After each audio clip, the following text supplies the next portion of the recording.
So hello everyone, welcome back to another video. I am Vaibhav and we are going to see most important point in our Java, that is array. Before going towards the array, we take example why array is implemented.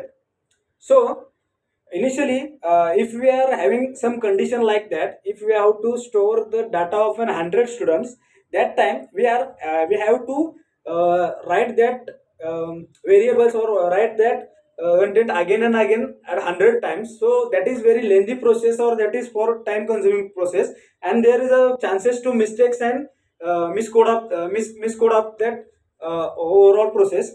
So that's why we are introducing array here.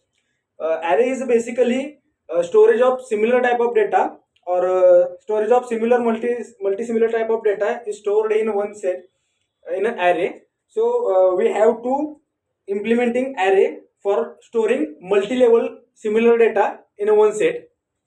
Let's consider example of that. We have to store 5 students of data. That time we are using array command like that. We are initially write marks, because of there is a initial storing a mark. We use a data type as an integer, so we can write as a integer subscript. That is we also called as a we also called as square bracket, and we written as a integer subscript is equal to new integer, and within that subscript we are giving the number of or size of that size of that is 5. Size of that array is 5. We are giving within that subscript operators. That is the syntax of array. So in this case, there is firstly there is an integer and subscript is the data type, and we are using the name of array after that. That is, let's consider the name of array is our marks. So we can write as integer subscript operator name is equal to new. So there is a new, because we are creating new object for that array. We are using a new keyword for it, and after that there is an integer subscript, and within that subscript we are writing the size of that array, that is 5. That is the syntax. We can also write that syntax with the different types, we can write as integer subscript operator marks subscript operator and semicolon. After that we have to implement, or we have to writing that marks after that brackets, like as marks is equal to curly braces, and we are writing that 5 marks within that curly braces. And another type is that we are seeing in our example, that is another type, which is integer subscript operator marks is equal to new marks uh, subscript operator 5, within subscript operator 5 and semicolon. That is second type. In our array, the main important concept is having indices. Array having indices. The indices are start from 0 to the last of that array. That means the size of that array. And the indices works between 0 to n minus 1. There is n is the size of that indices. So in our example, there is we are taking students of 5 students, group of 5 students.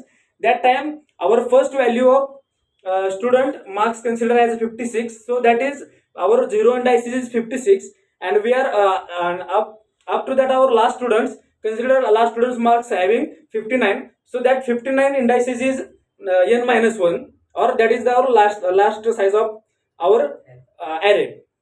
So we can calculate, or we can see the array with the help of length. So we have to write as the name of our array, that is student dot and length of that, and writing the form as writing the method as length. After that we are getting the whole size of that array.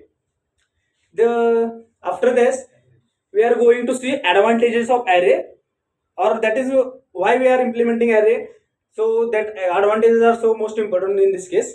First advantage of array, the array having less of with the help of array we are using reducing the size of code. That means the lengthiness of code will be eliminated, or eliminating that point which are not used for using in our code. So we are reducing the size of code. That time we are able to easily understand the code or easily change in our code. We are accessibility of that or we have a feasibility of that changing in code due to array. With the help of array, we are reducing the size of code. And another point, another main important advantage is that array having array having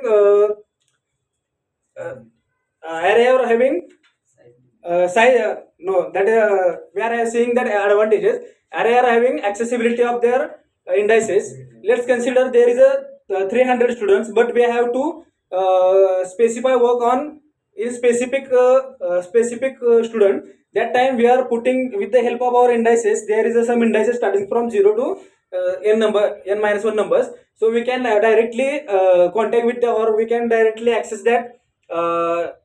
We can directly access that indices and we can work on it. That is the one of the most important advantage of array. And there is some disadvantages also of array. That is the limit size.